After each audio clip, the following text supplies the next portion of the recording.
Hello, જય શ્રી કૃષ્ણ, જય સ્વામિનારાયણ. કેમ છો બધા? તો અત્યારે જો વેધર બહુ મસ્ત સની છે અને અત્યારે કપડાં પણ મસ્ત સુકાઈ જશે. અને આજે મોર્નિંગમાં તો મસ્ત ઝીણો ઝીણો સ્નો આવતો હતો અને અત્યારે મસ્ત તડકો નીકળ્યો છે, તો આમ સારું લાગે છે. ઠંડી પણ થોડી ઓછી છે. તો કિચનમાં આવી ગઈ છું અને આજે રાત્રે બનાવવાનું છે ડિનરમાં કાજુ ગાંઠિયાનું શાક, કાઠિયાવાડી. તો હું કેવી રીતે બનાવું છું, ચાલો એની રેસીપી તમારી સાથે શેર કરું. તો એના માટે કાજુ ગાંઠિયાનું શાક બનાવવા માટે મેં આ મોટી રેડ ઓનિયન લઈ લીધી છે, કોઈ પણ ઓનિયન ચાલે. અને અહીંયા 2 મોટી સાઇઝના ટમેટા લીધા છે. જો ઓછી લાગશે તો થોડુંક 2.5 ટમેટું લઈશ પ્યુરી બનાવવા માટે. તો હું આને કટ કરી લઉં. અને આ 1 બાઉલ વાટકી જેટલા મેં આવા 2 ભાગના આવા કટકા થાય એવી રીતના કાજુ લઈ લીધા છે. અને અહીંયા આ જે ભાવનગરી ગાંઠિયા હોય એ હું લાવી હતી, તો એ હું આમાં એડ કરીશ. તો અહીંયા હું ઓનિયનને ઝીણી ઝીણી ચોપ કરી લઈશ અને ટમેટાની પ્યુરી કરી લઈશ. તો એ બધું હું રેડી કરી લઉં, પછી હું તમને બતાવું કે હું કેવી રીતે બનાવું છું. ગાંઠિયાનું શાક બનાવવા માટે મેં ઓનિયનને મોટી મોટી ચોપ કરીને લઈ લીધી છે, અથવા ઝીણી પણ સુધારી શકાય. અહીંયા 2 મોટા ટમેટાની ગ્રેવી કરી લીધી છે. અહીંયા જિંજરની આદુની પેસ્ટ છે, કાજુ છે અને અહીંયા ગાંઠિયા લઈ લીધા છે ભાવનગરી. અને અહીંયા પેન મૂકી દીધું છે. તો હવે આમાં ઓઇલ એડ કરીશ.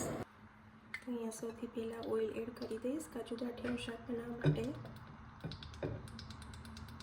ઓઇલ થોડું હલકું એવું ગરમ થઈ ગયું છે, તો અહીંયા હું થોડું 1/2 સ્પૂન જેટલું જીરું એડ કરીશ.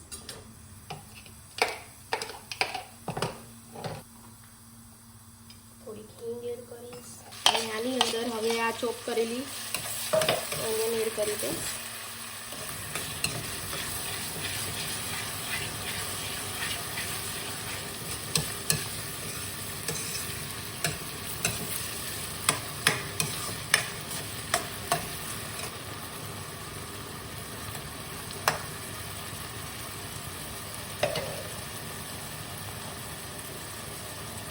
અને હવે આને 1 મિનિટ માટે થોડીક સાતળી લઈશ. અને એ દરમિયાન આની અંદર જિંજરની પેસ્ટ, આની અંદર અગર ગ્રીન ચીલી એડ કરવી હોય તો એ પણ કરી શકાય.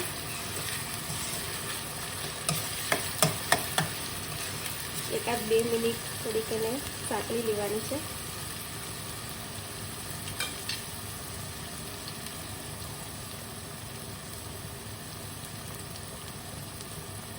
અને આની અંદર હું ખાંડેલી લસણની ચટણી ઓલરેડી મારી પાસે પડી હતી, તો એ પણ હું એડ કરીશ. પણ જો તમારી પાસે ના હોય તો 7 થી 8 કળી જેટલું લસણ અને થોડું કાશ્મીરી મરચું એમાં નાખીને ખાંડીને આમાં એડ કરવાની. મેં ઓલરેડી સ્ટોર કરેલી જ છે.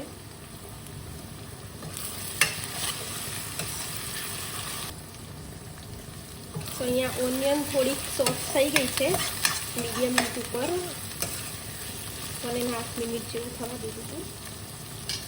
અને હવે આની અંદર જે લસણની ચટણી જે બનાવેલી હતી એ એડ કરીશ.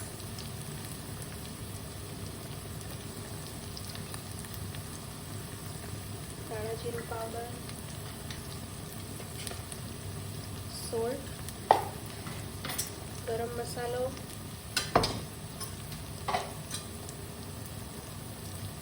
અને અહીંયા 1 સ્પૂન જેટલો ચણાનો લોટ એડ કરીશ.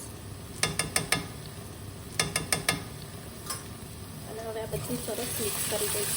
ચણાનો લોટ થોડોક અડધી ચમચી જેટલો એડ કર્યો હોય તો ગ્રેવી જે છે એ થોડી ઘાટી અને સરસ બને. ગેસ એકદમ ધીમો કરી દઈશ. અને થોડુંક 1-1/2 મિનિટ જેવું આને ચલાવી લઈશ.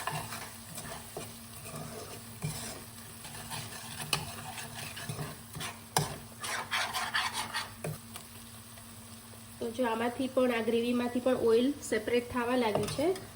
તો હવે આની અંદર જે પ્યુરી બનાવી હતી ટમેટાની, 2 મોટા ટમેટા લીધા હતા અને 1 મોટી ઓનિયન લીધી હતી, તો આ પ્યુરીને એડ કરી દઈશું અંદર.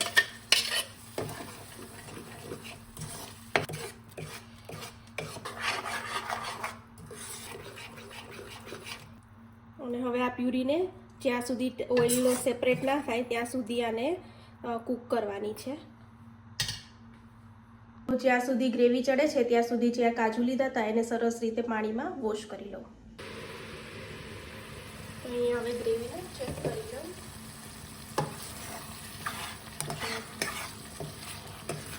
ગ્રેવી મસ્ત ચડી ગઈ છે અને ઓઇલ પણ સરસનું આમ મસ્ત સેપરેટ થઈ ગયું છે.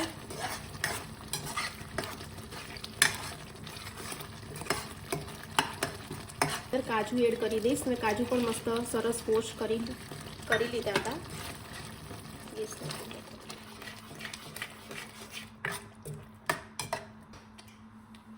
અને આની અંદર પણ થોડુંક ગરમ પાણી એડ કરીશ કે જેથી કરીને રસો થાય. તો આની અંદર ઉપરથી નાખીએ એટલે થોડું ગરમ પાણી હોય એ રીતે નાખવાનું, એટલે એનો ટેસ્ટ જે હોય એ એમને જ રહે.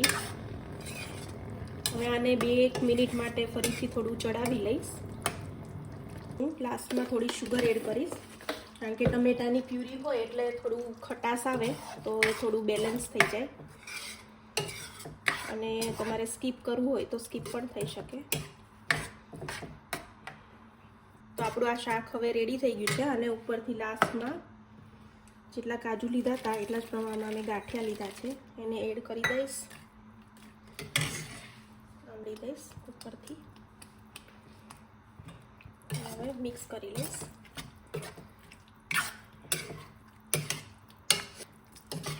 તો મસ્ત કાજુ ગાંઠિયાનું શાક રેડી છે. અહીંયા મસ્ત મજાનું કાજુ ગાંઠિયાનું શાક રેડી છે. તો હું આ રીતે કાજુ ગાંઠિયાનું શાક બનાવું છું અને તમે કેવી રીતે બનાવો છો, અને આ રીતે ના બનાવતા હો તો તમે આ રીતે ટ્રાય કરજો. અને અગર બીજી કોઈ રીતથી પણ બનાવતા હોય તો મારી સાથે એની રેસીપી પણ શેર કરજો. અને આમાં કંઈ મારે ચેન્જીસ કરવા પડે એમ તમને લાગતું હોય કે કંઈ એડ કરવાનું હોય કે કંઈ ચેન્જીસ કરવા પડે એવું લાગતું હોય તો પણ એ મને તમે કમેન્ટમાં જરૂરથી કહેજો. તો ચાલો, છોકરાઓને સનવીને લેવાનો ટાઈમ થઈ ગયો છે અને હું એ લોકોને પિક કરવા જાઉં છું. અને હા, કાજુ નાખીએ ત્યારે આમાં એક વસ્તુનું ધ્યાન રાખવાનું છે કે જ્યારે ગાંઠિયા જ્યારે આપણે એડ કરીએ એ પહેલાં ગેસ બંધ કરી દેવાનો છે. ગ્રેવી પ્રોપર ચડી જવી જોઈએ અને પછી ગેસ બંધ કરીને ઉપરથી કાજુ નાખીને અને પછી તરત સર્વ કરવાનું છે.